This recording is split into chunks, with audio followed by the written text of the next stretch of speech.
Al-Quran, Al-Quran kebesaran Allah, putih cahaya petunjuk ilahi. Ayuhlah hayati hikmah kalamullah, fahami kitab mulia yang indah dalam Adik dan Al-Quran.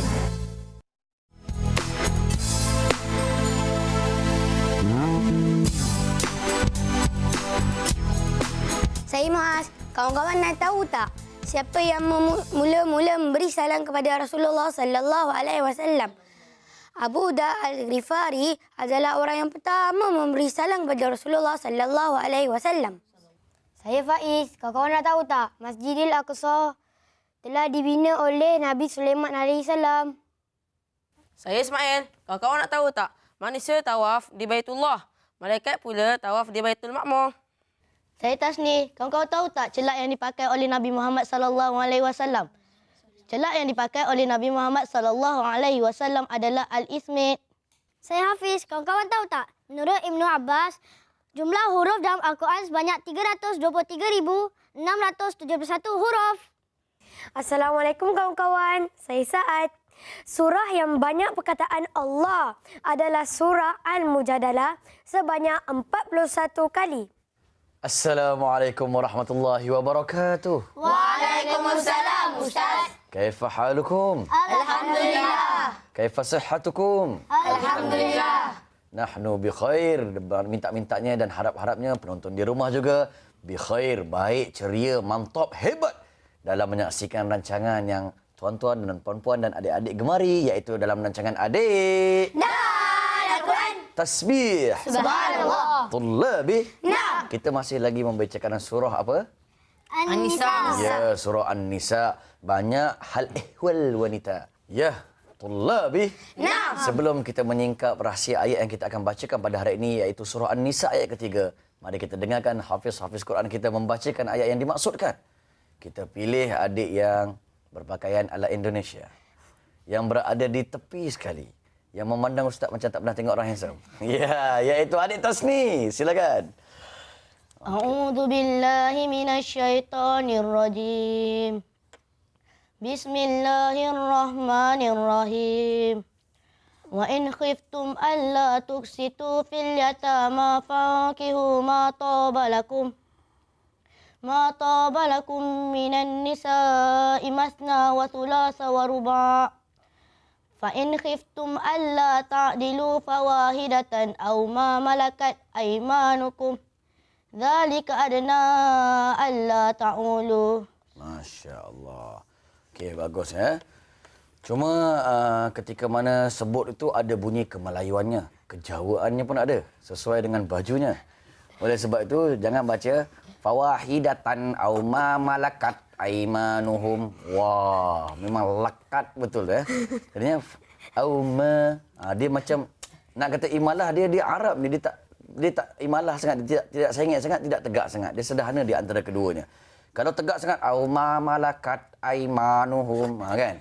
Kalau sengit sangat aw ma malakat aiman, terlebih sangat di tengah. Aw ma malakat aimanukum. Semua?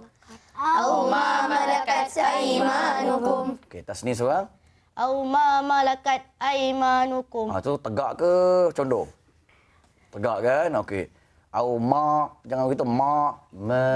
Sebut ma. Itu dia. Satu. Keduanya, ketika mana adik Tasni tadi, mungkin penonton di rumah juga ada tersilap. Kalau misalnya kita berhenti fankihu ma tabalakum di situ, ibtidakkan semula. Ibtidakkan semula pada fankihu ma tabalakum. Itu lebih aula, lebih cantik sesuai dengan maknanya. Tullabi. Naam. Hari ini tajuk yang kita nak pilih iaitu politeknik. Politeknik pula. Kalau politeknik sebagai contoh, sekolah itu dinamakan ada teknik-teknik yang nak dibelajarkan terlampau banyak, maka dinamakan politeknik. Tapi hari ini bukan nak cerita politeknik, babe. Hari ini kita nak cerita poligami. Ya, iaitu lawan kepada monogami. Monogami itu kahwin seorang. Poligami itu lebih lagi seorang. Okey, itu maksud ataupun tajuk yang kita akan pilih pada hari ini. Tullabi. Naam. Tengok makcik kat belakang tu. Sebut poligami dah tarik muka kat saya. Ini yang tak sedap ni. Pertamanya Islam dia bukan menggalakkan poligami, tetapi dia menyediakan dan mungkin merupakan satu jalan keluar. Bukan dia kata, "Oh, marilah kahwin poligami, poligami, poligami." Tidak. Sebab kerana ada hikmah-hikmah dia yang kita akan bicarakan sebentar nanti.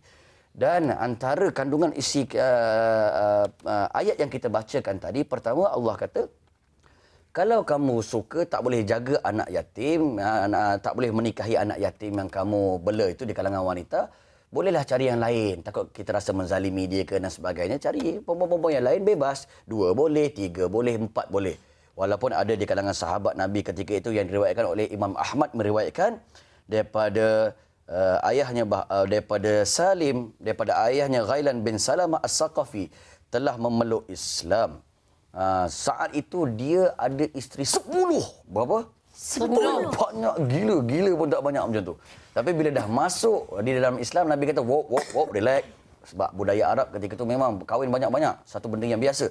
Ketika itu Nabi kata, dalam Islam hanya dibenarkan berapa saja maksimum? 4 saja maksimum. Dan ketika itu Allah sambung, kalau tak mampu, satulah. So kita ukur pada iman. Bukan ukur pada nafsu. Ukur pada iman, macam mana? Rasa mampu ke tak mampu yang kita akan bicarakan dan sambung selepas ini. Kalau tak mampu, satu. Bahkan Allah kata, kalaulah takut pula, bolehlah orang kata, ambillah hamba abdi kamu. Kalau ada peperangan, ada hamba, itu lebih dekat Allah sebut kepada kamu tidak berlaku zalim kepada orang-orang jagaan kamu. Faham pakcik-pakcik kan nak poligami? Tasbih. Subhanallah. Oleh sebab itu, bila sebut makcik tadi yang sebut apa perkataan poligami, jangan marah dulu. Sebab Allah telah sebutkan.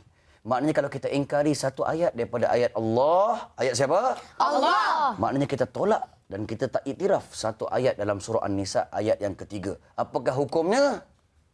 Ustaz tak nak jawab. Lu fikirlah sendiri, bab kata Nabil. Dan satu lagi, Tullabi. Naam. Nabi pernah melarang satu perkara yang dinamakan perkahwinan sebab-sebab tertentu yang kita akan sambung selepas daripada ini. Terus setia bersama kami dan adik-adik di sini dalam rancangan Adik Dan Al-Quran. Takbir. Allah Akbar. Tahlil. La ilaha illallah. Alhamdulillah, terima kasih kerana setia bersama kami dan adik-adik dalam rancangan Adik Dan Al-Quran. Ya. Sebelum makcik-makcik terlupa, nama saya Ustaz Zamri, beristeri 4 orang anak. Ya, beristeri seorang tapi mempunyai 4 orang anak. Kalau dalam hukum tajwid itu dinamakan waqaf qabih, tuan-tuan ya. Isteri seorang 4 orang anak, bukan poligami, masih monogami sebab rasa diri tidak layak. Ya, okey. Ketika itu adik-adik yang dirahmati Allah Subhanahu wa taala, tasbih. Subhanallah. Kita sambung bagaimana Rasulullah satu ketika nak kahwin, sebelum kahwin dia bertunang. Iaitu dia nak tunangkan anak dia ataupun menantu dia Sayyidina Ali dengan anak kepada Abu Jahal. Ketika itu dia batalkan pertunangan tersebut. Pasal apa? Dia kata Fatimah tak suka apa yang anak aku tak suka. Maknanya sesuatu benda yang tidak baik berlaku, maka ketika itu maslahat ataupun kepentingan perlu ditengok dengan lebih rasional berbanding orang kata nakkan perkahwinan tu semata-mata. Okey. Oleh sebab itu, bila kata Rasulullah 25 tahun monogami, bila dah usia tua pula poligami, lepas tu kahwin pula dengan isteri-isteri yang tua juga, hasil daripada nak ambil dia sebab tak ada orang pelihara. Begitu juga nak menguatkan hubungan politik di antara negara untuk menguatkan lagi dakwah dan pelbagai lagi. Ini semua bukti bahawa Nabi bukan seorang yang gilakan wanita, bukan gila said, bukan orang yang tak tentu hala, tetapi semuanya untuk menjaga kemajikan. Kalau pakcik-pakcik nak poligami, cari makcik-makcik tua yang janda, dah umur 50 lebih, itu terbaik, memang ikut sunnah. Tasbih. Subhanallah. Kita tengok sedikit apa yang dimaksudkan dengan hikmah poligami. Apa dia? Hikmah poligami. Mana ada hikmah? Hikmah. Pertama, iaitu kita semua mengetahui mengelakkan suami terjerumus kepada lembah perzinaan. Sebab kadang-kadang dia ni jenis makan kopi power banyak sangat. Kan tongkat Ali dia rembatnya apa semua. Jadinya menggigil elektrik terlebih dia. Jadinya Islam kata kau dibagi jalan keluar. Ada orang jenis macam ni kan. Mana tahu Pak Arab ke siapa tahu, orang Malaysia mungkinlah ada seorang dua. Kes yang orang kata lain macam sikit. Maka Islam dia kata kau lebih baik berkahwin berbanding kau ambil orang wanita simpanan. Lebih haram iaitu zina. Mana lebih dahsyat? Berzina ke atau ambil secara halal? Ketika itu dia adalah jalan keluar, bukan galakan. Yang pertama. Yang kedua, bila dah orang kata kahwin secara sah, tak adalah orang kata bila berzina keluar anak haram. Keturunan yang entah bergata-gata. Sekarang ni buat statistik yang dikeluarkan oleh parlimen, anak luar nikah sangat banyak. Bukan main tahun, bukan main hari. Setiap 14 minit. Satu kelahiran anak luar nikah. Ini menunjukkan orang tidak percaya kepada institusi perkahwinan. Tapi lebih rela simpan perempuan simpanan berbanding meredakan suami dia untuk kahwin secara halal. Tasbih! Subhanallah. Kemudian antara hikmah yang lain adik-adik. Kadang-kadang agama lain kita tengok. Agama lain dia tidak membenarkan untuk poligami sebagai contoh. Kalau kau nak kahwin lain boleh. Kau ceraikan isteri yang pertama, baru boleh kau kahwin agama lain. Ada agama lain begitu. Rujuk nanti agama apa. Ustaz tak nak sebut, takut sensitif. Yang kedua, tetapi Islam katalah isteri kita kemalangan, lumpuh. Tak boleh melahirkan anak sebagai contoh. Dah lah lumpuh, kita jaga dia. Nak projek dengan dia pun payah juga. Dah lumpuh sebagai contoh, tuan-tuan. Bila dah lumpuh, tak boleh berfungsi, anak pun tak keluar. Suami ni lelaki, macho lagi. Apa yang Islam bagi? Jalan keluar. Bukan ikut nafsu. Kau boleh mengekalkan isteri kamu yang sakit ni, jaga. Dalam masa yang sama, kau boleh buka cawangan yang lain. Isteri nombor 2. Kalau agama lain, kau sakit ke kau ni, kau ceraikan, aku nak kahwin yang lain. Kesian dia, dah lah sakit, dah lah kemalangan, dah lah lumpuh sebelah badan. Tiba-tiba disuruh ketepikan, hanya senyap nak kahwin yang lain, agama lain. Tapi agama Islam kau boleh kekalkan. Hebat tak hebat? Hebat. Kalau sebagai contoh orang yang lain, hikmah lain, dia ni mempunyai elektrik yang terlebih. Seperti mana yang Ustaz ceritakan tadi. Kan tiba-tiba elektrik terlebih, isteri pertama mengandung. Bila dah mengandung, keluar darah nifas sampai 60 hari cuti. Tak boleh bersama, lebih kurang macam tu kan. Tapi kalau disebabkan elektrik terlebih, 60 hari kena puasa pula, jadi tok suami. Menggigil-gigil, pegang tasbih punya besar. Sebelah. Bukan subhanallah, sebelah je bunyi dah. Duduk ke atas busuk, dah pening kepala dah, nak buat macam mana ni. Tetapi dia membenarkan pula kahwin 2. Kalau misalnya kita Islam boleh kahwin sampai 4 sebagai contoh. Katalah 3-3. Serentak melahirkan anak. Macam. 60 hari kena cuti. Tak menggigil. 3-3 bini out. Ada bini yang keempat sebagai contoh. Dia merupakan satu jalan keluar. Begitu juga ke dalam kes, bukan kemalangan, mandul dan seumpama dengannya. Ketika itu, Rasulullah menggalakkan, berkahwinlah dengan wanita al-wadudul walud. Apa dia? Al-wadudul walud. Yang menyayangi dan banyak anak. Walaupun dia tak berapa cantik, kulit hitam, bukan sebarang hitam, metalik pula lagi tu. Dia tapi subur lebih baik daripada perempuan yang cantik 27, 28. Kan, tapi mandul. Ketika itu, kita dah cuba 2-3 tahun, alamak tak berhasil pula. Boleh untuk jalan keluar, berbincang secara baik. Bukan lari ke Thailand senyap-senyap.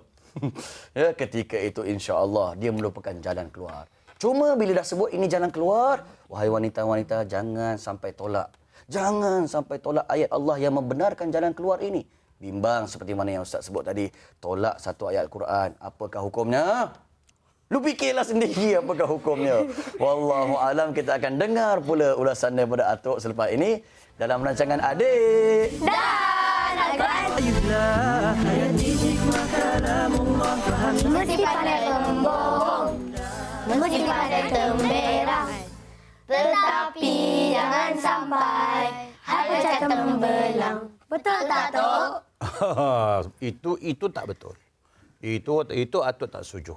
Walau bagaimanapun, Atuk akan cakap sekejap lagi, setuju ke tak setuju. Terima kasih kepada cucu Atuk. Dan terima kasih kepada cucu Atuk di luar sana yang nampak tu, yang nenek-nenek tu yang pegang Quran, masya-Allah. Terima kasih banyak kepada cucu Atuk di luar sana yang masih setia bersama kami dalam rancangan Adik Dan Al-Quran. Dan terima kasih kepada Ustaz Zamri, masya-Allah, banyak mencerita tentang poligami. Bukan politeknik ya, poli apa? Gami. Jadi Atuk tambah sikit saja. Benarnya ayat baca ni ayat berapa? Ayat 3 surah An-Nisa merupakan satu ayat hukum di mana Allah Subhanahu taala mengharuskan seorang lelaki, seorang suami berpoligami.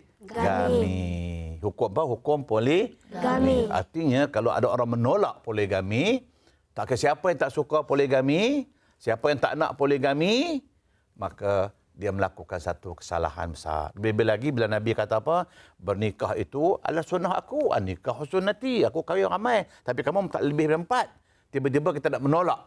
Maka orang itu Nabi kata apa? Laisa minni. Orang itu Nabi tak mengaku umat. Maka sebab itulah ayat ini Allah nak mengharuskan poligami di mana seorang suami boleh kahwin sampai berapa? 4. Tapi bukanlah Islam suruh kahwin 4. Ya, Islam suruh kahwin berapa orang? 4 dia. Seorang je. Masya-Allah. Ya, kalau perlu seorang. Kalau perlu 2. Apa yang perlu ini? Sini lah Tok cakap ya. Sebenarnya dalam Islam dia harus 4 tu bukanlah harus sewenang-wenang. Bukan berarti sekali kahwin 4 terus, tidak. Dia ada syarat-syarat pengharusannya. Tadi Ustaz sambil sebut sebahagiannya, cuba Atuk tambah. Yang pertama, syarat yang mengharus orang poligami, nak kahwin 2, 3, 4, ialah ikut sunnah Nabi, iaitu ada konsep nak membantu dan nak menolong. Konsepnya apa? Membantu dan menolong. Kesian sana janda-janda ada 3 orang anak, 4 orang anak, keluarga tak ada, kerja tak ada, dia miskin. Kesian anak-anak kebuluh, kita duit banyak, mampu tak? Mampu. Kahwin. Kahwin dengan siapa? Janda. Satu. Syarat pertama. Ini nak kahwin tak nak janda. Mentang-mentang dia umur dah 50 lebih. Nak pilih sweet 70, not fair lah kata apa dia kan. Macam mana orang tak mengamuk? Satu. Ya. Syarat yang kedua apa dia? Jika seorang suami itu nak anak, dia kempunan nak anak, sedangkan isteri pertama tak mampu nak melahirkan anak. Okey, kahwinlah 2, 3, 4. Syarat yang kedua. Syarat yang ketiga apa dia? Kalau seorang suami itu macam cakap tadilah dia power lebih, elektrik lebih, merah bertelingang tu.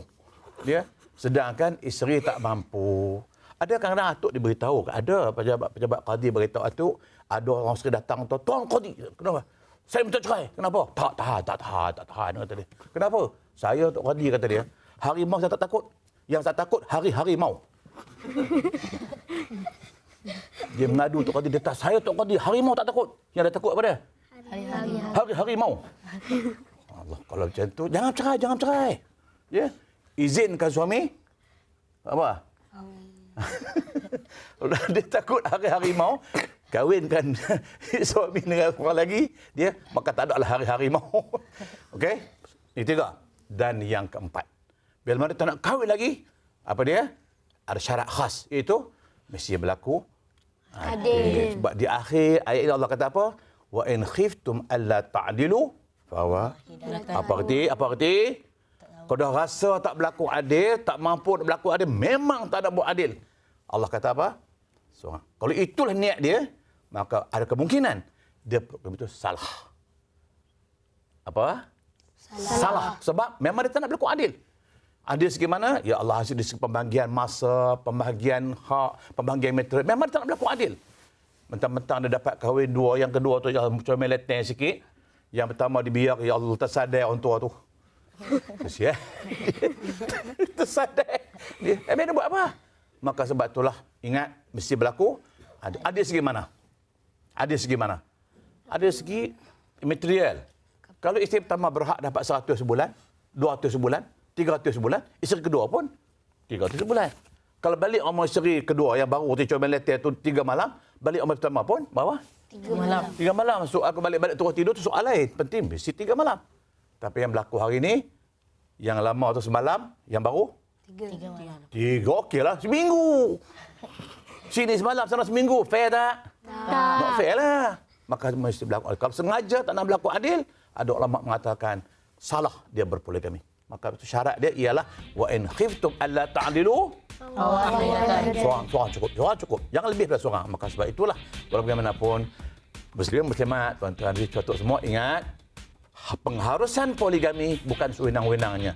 Ada prasyarat yang sepatutnya kita patuhi. Kalau tidak, Allah kata fawahidatan aw ma malakat aymanukum. Sama ada seorang saja atau bergalak nak sangat apa yang kau miliki daripada hamba-hamba saya. Sekarang mana ada hamba saya lagi dah. Maka sebab itu kalau rasa tak mampu lakukan adil, berapa? Seorang sahaja cukuplah. Okey? Hingga bertemu lagi di sesi akan datang dalam rancangan Adik Dan Al-Quran. Sehingga itu, ma'assalamah. Wa ilal liqa. Assalamualaikum warahmatullahi wabarakatuh. Bertemu lagi. Bye.